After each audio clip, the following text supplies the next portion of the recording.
So on this week's program, we're going to be talking about 5 things that will disappear in retirement, and then 5 things that you probably want to have as a red flag if you see them in your relationship. And that's a lot of 5s, Zach. How are you this morning? That's a lot of 5s plus a 3. 3 reasons why you shouldn't go into your retirement funds early. That is a great topic, Zach, and I'm so glad that you wanted to talk about that on this week's program, because lo and behold, the folks at the Wall Street Journal, there was an article really expressing a lot of concern of how many Americans now use their 401k as their personal piggy bank, which is not a good move. Not a good move, and can become very dangerous very quickly. The cookie jar effect, if you will. Yes, the cookie jar only has so many cookies.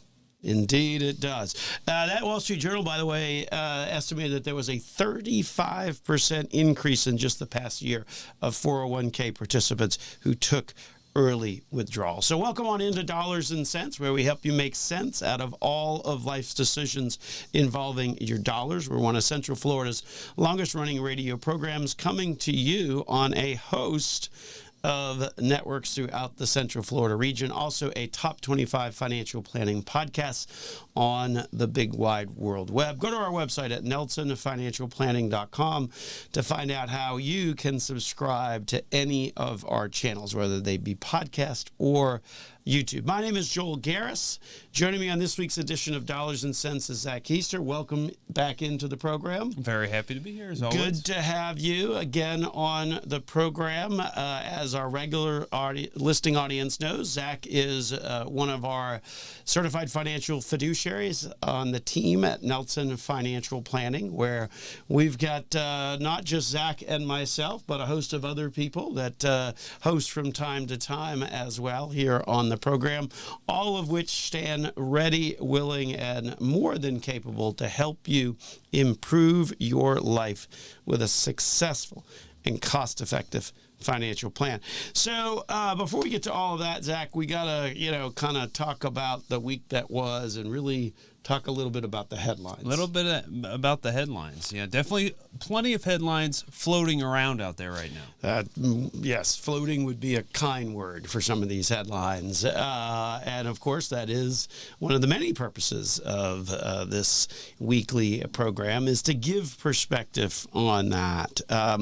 Clearly, the markets experience a lot of volatility this past week. And as we've said many times before, and we actually sort of said this to our clients this past week. We sent out one of our regular email communications to our clients, where we talk about sort of what's going on in the markets and just to help give perspective. And so one of the perspectives that we've always sort of maintained, whether it's on this show or in communicating with our clients, is that volatility is one of those things where once it kind of starts to creep into the market, it has a tendency to sort of stick around a little bit. And I guess, Zach, that's reflective. These are not, if you talk about tariffs and China and Canada and Mexico and Ukraine, I mean, these are not headlines that are all just going to magically disappear overnight. No, I think these are going to be sticking around for a while. Sticking around for a while. And so that is usually what happens when we see market volatility.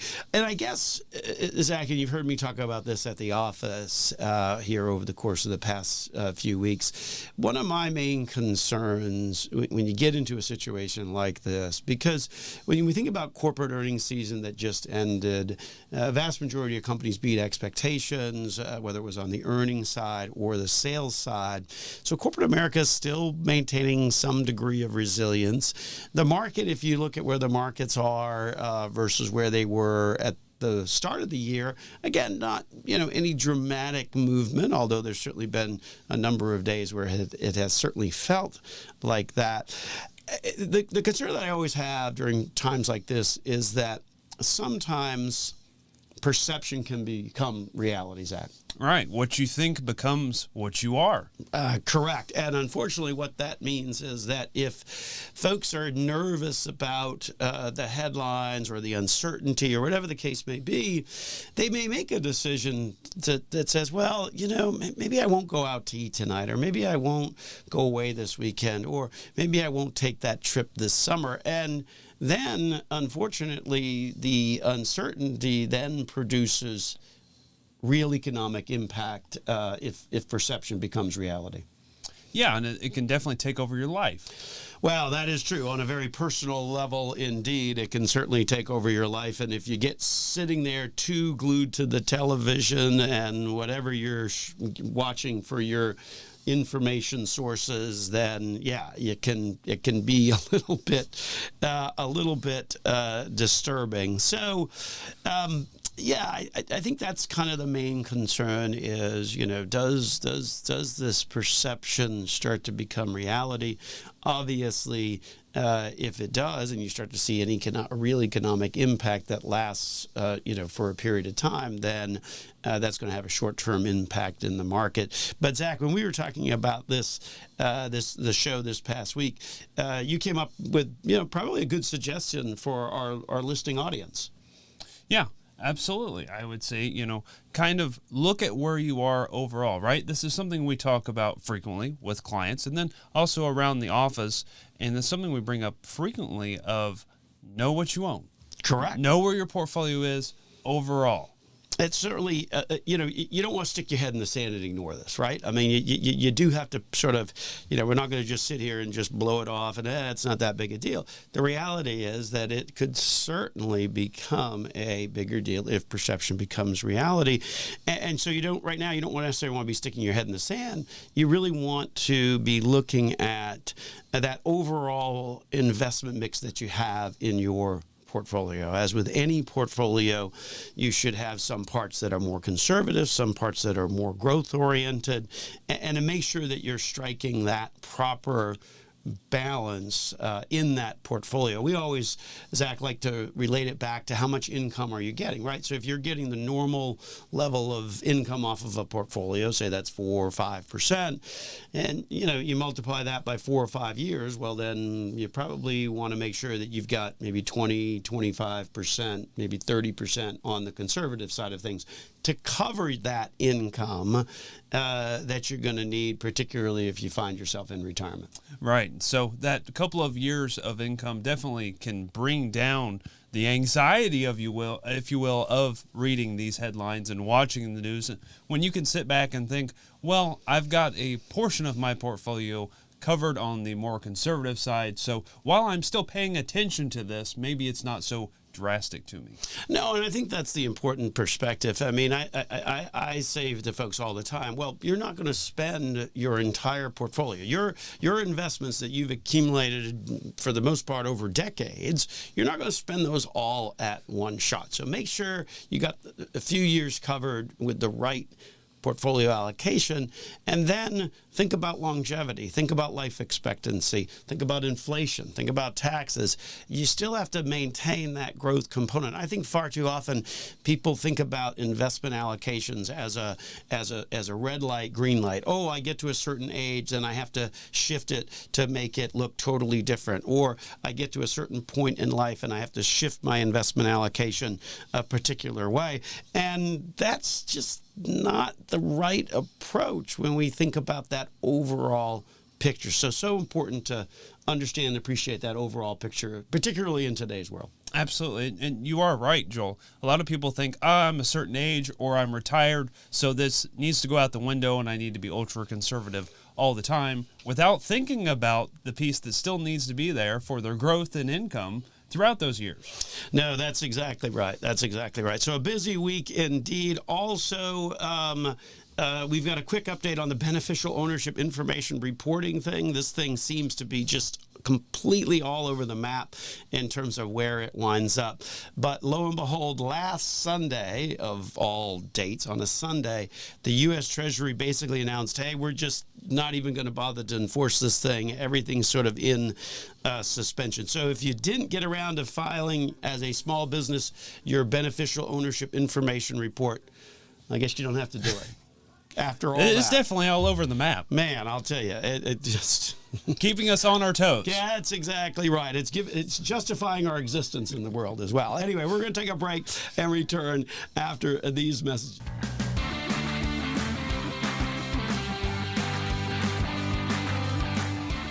So this next topic, I think, Zach, is really on point. Even the Wall Street Journal had an article about this topic just this past week.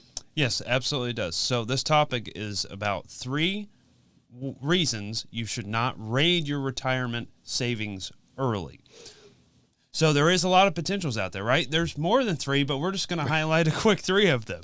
Well, and the disturbing trend has been that there is more and more people that are thinking about their 401ks as sort of their emergency savings type of thing. The article that I was referencing in the Wall Street Journal noted a 35% year-over-year increase in the number of 401k participants who had taken an early withdrawal. In essence, treating that 401k like a emergency savings, personal piggy bank.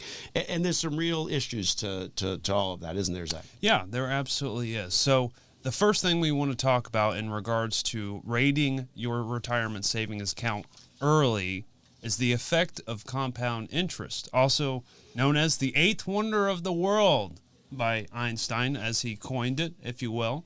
So when you raid your retirement account early, you disrupt that. Right. And that can be absolutely devastational to your well-being and to your financial well-being in retirement. So that's number 1.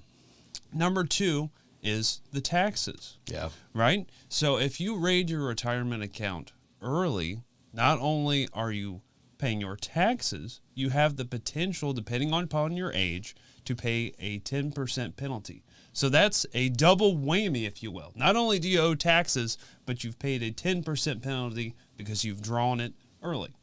You know, that's interesting. Such a crucial point there, Zach, is because a lot of people think that, when they do take money out of their 401ks, there is a mandatory withholding per the IRS rules of 20%, right? Mm-hmm. But 20% doesn't cover taxes plus the 10% penalty if you're under age 59 and a half. Absolutely. So that's a big double whammy and can be detrimental to your long-term financial health. Right. And then when you actually do file your taxes, then you're going to owe more on the distribution that you took. That's for sure. Absolutely. And so the third item that could be potentially detrimental to you is missing out on that free money from an employer-sponsored plan. So if you have a 401k, something like that, if you go raiding that money early, well, you're missing out on the potential that you could have gotten from your employer for that as well. Well, and that's certainly, very true with a lot of those matching contributions are generally subject to a vesting requirement that sort of requires you to stay there. I remember this is probably a conversation with a client about a month ago, and they were trying to decide, well, do I stick around another couple of months to vest or do I leave? And I'm like, well, you stick around to get the vesting. You're going to leave money on the table. We never want you to leave money on the table, especially if that means that you just have to kind of keep chugging along for a little bit longer. Absolutely. So there's a lot of scenarios in which you might feel that this is justified. And we don't want to talk about, this being completely unjustified at any point in life. We get it. We understand. Emergencies happen. Things come up in which you might think, this is the only place that I can go to access money to solve my problem quickly. My question that I would pose for listeners is how often has making a knee-jerk reaction or a quick reaction worked out well for you? I know in my personal life, it has not been positive most of the time. Yeah, sometimes accessing that 401k can be maybe to your point, maybe a little bit too easy. A little bit too easy, a little bit too readily available. And when you don't think about these major impacts, it can just kind of fly by and you just think, oh, well. But you do have to consider these major impacts, especially for future you. Decades away from now, you is going to be thinking, what was I thinking 30 years ago when I did this? Well, and unfortunately, the mentality on that is oh, I'm going to replace the money. Don't worry, I'm going to replace the money. I've certainly heard people say that all the time, and whether it's rating a 401k or rating an IRA. But the reality is, and this is a study that was just done, found that 40% of Americans have tapped into a retirement account for an early withdrawal at some point. So that's almost half, and then within that number, almost 60% admitted that they never actually replaced the money. Even never replaced any of the money. Right. Any at all. As in, maybe some folks would put half back or a quarter back, but almost 60% admitted to putting none of it back at all. Yeah. No, certainly the financial impact of that decision really can lead to sort of a cascade of negative consequences, if you will. Yes, and you really have to think about, how is this going to affect me decades from now, right? And that's important with any aspect of your retirement planning. How is this going to affect me decades from now? Just not the immediate thought, right? We go to, I have an immediate problem. How do I solve it? It's easy, right? It's easy to go down and say, well, here's how I fix this quickly. But you got to pay attention to how this is going to impact you decades from now.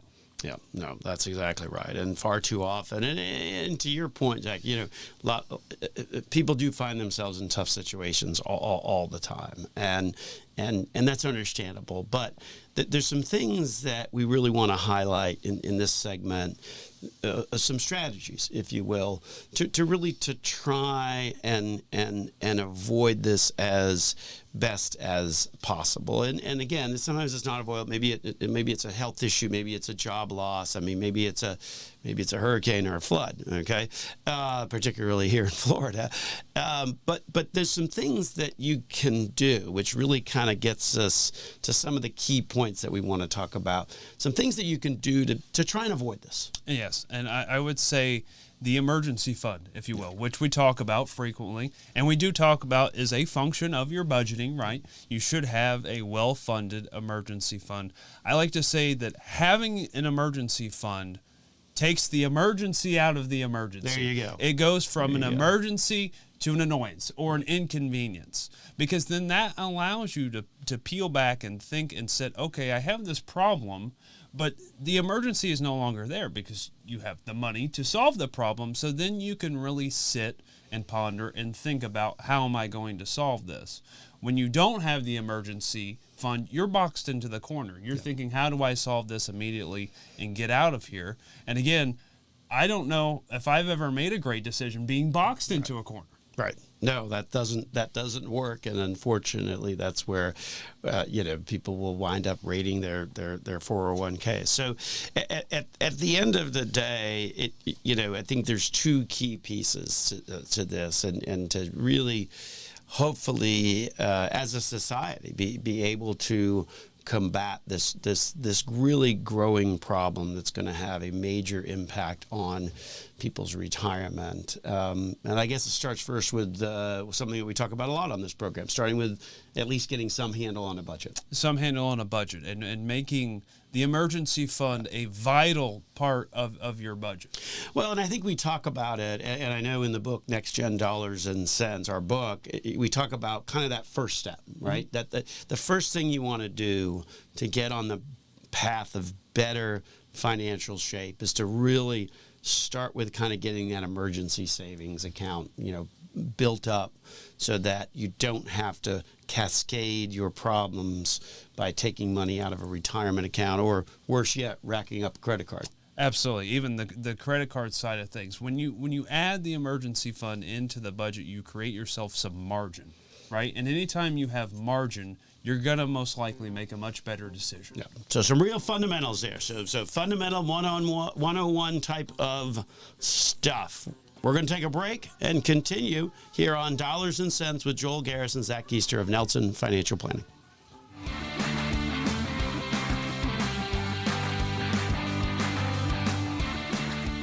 So, Zach, I don't know if you saw this article. I know we talked about it this past week in preparation for the show, but this was an article in Kiplinger that we saw that, and I immediately thought of one of the prior discussions that we've had on the program when you've joined us before, and we were talking about some of the relationship things or things that you can do in your relationship to help improve your overall finances. And so I saw this article, thought it would be kind of neat. These are the sort of the financial red flags to watch out for as you're entering into that relationship, how you can identify them and sort of what you need to do to address and solve them as well. Absolutely. And you're referring to the conversation that we had back on January 12th covering those topics, of which I divulged to you that I have a monthly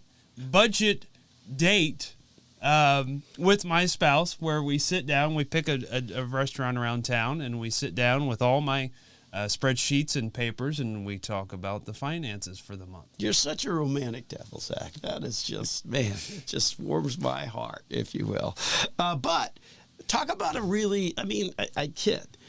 That's a really great idea that more couples should do, because these financial red flags that we're going to talk about in this segment, these are not easy issues to overcome if you and your partner are simply not on the right page. You really need to have a perspective of how hard that is to have that conversation, and particularly when these kind of red flags emerge, making sure that you're getting a full discussion on the table. And that can be awkward, that can be difficult. Obviously, you're becoming vulnerable, but the reality is it's better to have that conversation than not have the same vision of what your future might look like. Right, and you definitely want to be on the same page with that. So the first red flag that we saw in this article is simply not talking about money matters in general. That kind of lends to itself. Yeah, it probably, if you don't have that conversation at all, that could be a red flag.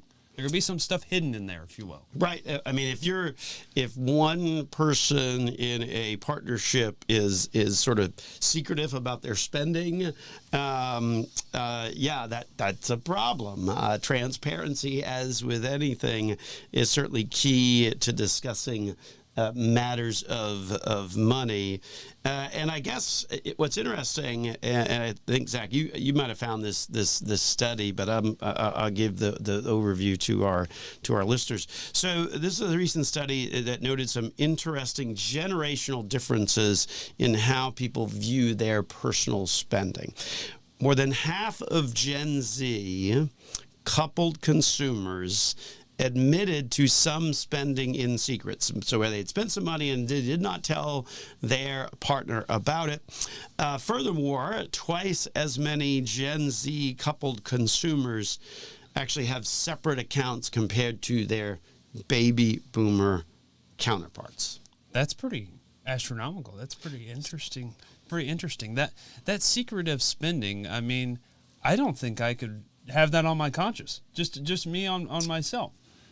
So I can't see where that would have a positive impact on your relationship to have that secretive spending. And then just imagine yourself decades from now finally divulging that secret spending. I just can't see that ending well. That's just not going to end well, if I had to imagine. Well, that is for sure. And that is, it can certainly derail any of the goals you might try and set along the way, right? I mean, that's a big part of it. Correct. I mean, especially if you're working together with your partner, and then while they're kind of doing this secret thing on the side, and then all of a sudden that comes out, and then it's, how do we go from here? How do we plan from here? You never told me about this kind of a situation. Well, I guess that leads us to sort of the next red flag, which is if your partner's, I guess, as a result of their secretive spending, having to borrow money from family and friends on a regular basis, counting on others to kind of shore up your income along the way and pay your bills is probably not a good thing. Definitely not a positive thing. We understand if it's a little thing here or there, but that's life. That's life. I wouldn't say though that it's great to have to go to family or friends to pay your monthly bills, right? To go to them every single month and say, hey, I need X amount of dollars to cover this thing. That's definitely probably going to be a red flag for you going in the future with your partner. Yeah, no, that's exactly right. So what are we up to? That was two of the financial red flags. I guess that puts us on number 3. Yeah, absolutely it does. So the next red flag would be gambling or addictive behaviors. Yep. No, that is that one is, I think, a real issue.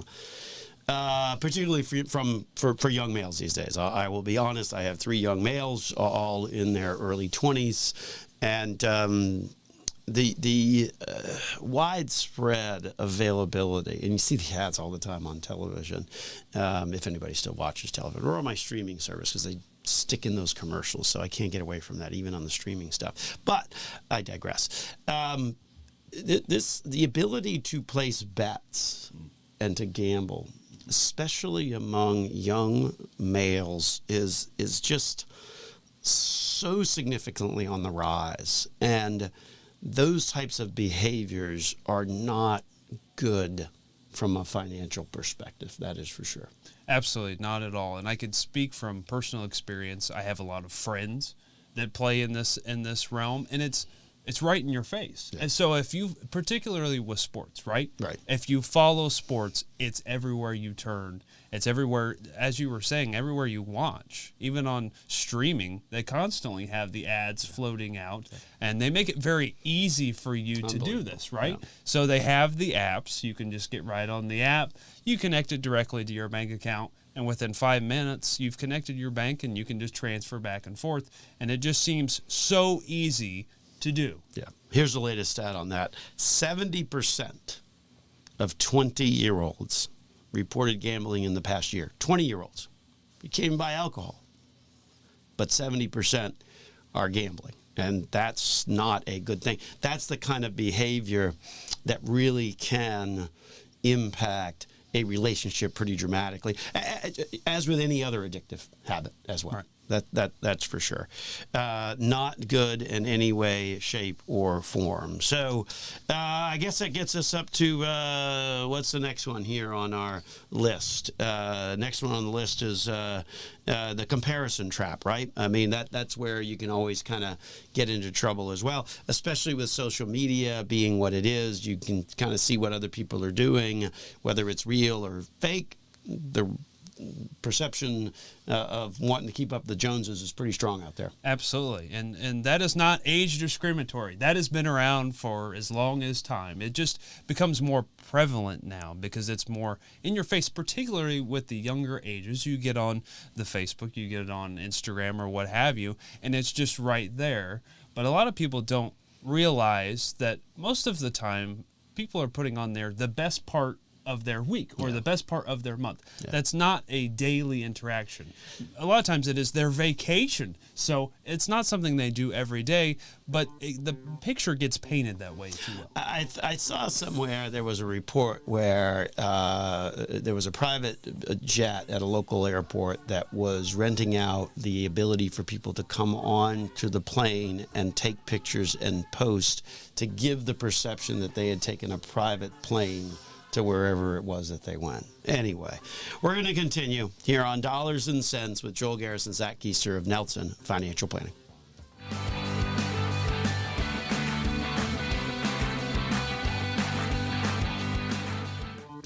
So we're talking about those red flags that you should be on the alert for in your relationship, because these red flags can really throw things off pretty dramatically. And as with anything, it can have it can cause a small problem to become a very large problem over time. So in the last segment, Zach, we got through the first three, if you will. To recap, if you're secretive about if a person in the partnership is secretive about their spending, that's not good. That's a very significant red flag. You have to be transparent when you're trying to forge a future together as a team to make sure that you're on the same page. Another red flag: if you're frequently borrowing money from family and friends, that means that you're probably overspending. And then the third one that we said just before the break was any kind of addictive behavior. And we kind of picked on gambling a little bit, but I think that is one that I am going to pick on because, unfortunately, it's highly pervasive in young people today, and it's also highly addictive, as with any other addictive behavior. That's not going to help your finances. So I guess that gets us, Zach, up to number 4 in terms of sort of the red flags to watch out for in a relationship. Yeah, absolutely. And I would say, if you're out there looking for a good partner, maybe start with some improvement within yourself. That would be the first to say. Always good to look inside. Look inward first. The problem is never me. It's always somebody else. Come on. There was a recent survey by Intuit that found that 87% of adults say they are interested in dating someone who is responsible with money. That seems a little low to me, Joel. 87, wouldn't 100%? What about the 13%? Like, what are they thinking? So with that, if you're racking up credit card debt and falling behind on your payments, you might want to do some looking within before you do outward looking into your love life, if you will. Well, and that's, and that really does get us more and more to the debt problem and the perception problem, right? You, in order to, look, if you're going to achieve your financial goals, you're not going to achieve them all in a day, right? That they are achieved over an extended period of time. So what that means from a partnership perspective is that, well, yeah, there needs to be a little bit more of a future forward focus for in both partners. So if one is just sort of living in the moment, looking at social media, oh, I need that, this, that, and the other thing, that's going to be a real problem in any relationship. Especially when you're trying to come together, like you had mentioned, and plan for the future. If you have one with a very quick mindset, quick today answer mindset, and the other is thinking long term, you definitely need to have some conversations to try and meet in the middle, if you will. A lot of times relationships are about meeting in the middle and finding the common ground and coming back down to the center. Well, and that certainly, kind of gets us directly into that conversation of debt. And obviously, in the younger generations, there's a lot of student loan debt. There's a lot of credit card debt.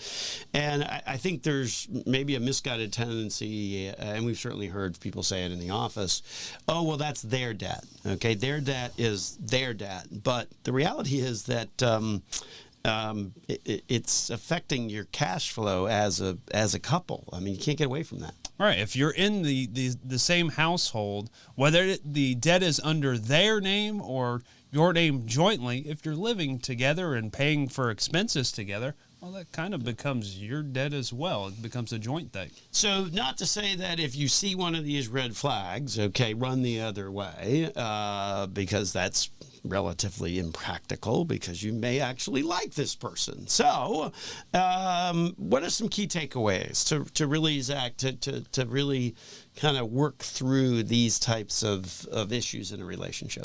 So, right, it comes back down to the communication, like you were mentioning. Maybe it's not run away, but sit down, let's have a conversation, let's lay out a plan, let's put it on paper and see what things look like and try and meet in the middle and say, you're here, I'm there. How do we find a spot where we're both happy and we do something successful together, if you will, whatever that looks like for both of us. Success looks different for everybody, but here's what it looks like for the two of us together. Yeah, I mean, and certainly I guess that circles us back to what we were talking about earlier in terms of the importance of budgeting and to really sit down and have a good conversation about those finances. Yeah, absolutely. Very important. So I am advocating for the monthly. There you go. The monthly sit-down dinner budget meeting. It's a trend that I'm sure Zach is going to catch on. And so take an evening every month, go to date night, and talk about money. That's a solid idea. More people should do that. That's for sure. Okay. Well, we'll shift some gears. Looking at the clock, we may have to table kind of our last topic until next week. I think we're going to try and talk about some of the things that are going to disappear once you get to retirement. But unfortunately, it looks like we might be running a little short on that, so we'll table that one to next week. And I guess in terms of the week ahead, as we think about the week ahead, the headlines are what the headlines are. And certainly, I think the most important thing in today's environment would be to really look at the investment allocation that you have today to make sure that it is sort of more of an all-weather allocation. We talk about this all the time in the office, Zach, about how different parts of your portfolio should be set up to do different things at different times. Absolutely. Different phases of life should mean a different set in the portfolio. And we did talk about the importance of paying attention to your portfolio in these times, but I would advocate that you should be looking at it no matter what the times say, to always be knowing what you own, as we bring up frequently. Very important to always know what you own, know where you are, where your portfolio allocation is overall. I just think that brings a set of peace of mind, if you will, to be able to piece that together and say, okay, no matter the headlines, no matter the news, what I'm reading, here's the facts, right? You always come back to facts for peace, if you will. So here's the facts. Here's where I am. And so I can pay attention, not saying don't pay attention to what's going on. You always want to know what's going on in the world, but a little bit more easiness with it, if you will, to say, okay, here's what's happening, but here's what I'm doing personally on my side to take care of that.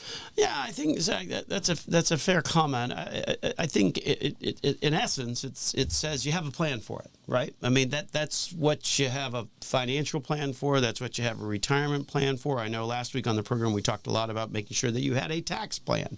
But when we think about income, when you get into periods of time where there is a market decline, and at the end of the day, markets aren't that far off of where they were at the beginning of the year anyway, so I don't think we're in anything dramatic in comparisons to some of the years that I've seen in this business over the past 25 years. But when you get to those points, I think the important thing is to remember is think about where you're getting your income from. I think far too often, people say, "Oh, I don't want to have anything that's got any level of volatility." No, that's not going to work over time. But think about where you're getting your income from, and maybe think about if the market is going down, right, to take it from something that hasn't gone down as much. Right, absolutely. And to be very strategic, if you will, on where your income is coming from, depending on where the market is flowing overall. No question at all on that. And I think the math is tough, right? If there is a market, if the market does go down 20%, and you're taking out the same amount of money from that particular investment, well, then you're going to have to take out 25% more shares than what you did, just because the math when there is a market decline is tough, right? If you lose 20%, you got to make back 25% in order to be at the same spot. Yeah, it's always painful to look at it from that perspective. Yeah. No, absolutely, indeed. So, if you're unsure of kind of where your portfolio is, whether it's balanced or where it needs to be, particularly in today's world, go to our website, Nelson Financial Planning, and there you can schedule an absolutely free consultation to sit down and talk with me, talk with Zach, talk with any of the other folks on the team at Nelson Financial Planning to make sure that you are in good shape based on where we are today in the headlines. With that, we're going to wrap on up and get on out of here. Thanks for listening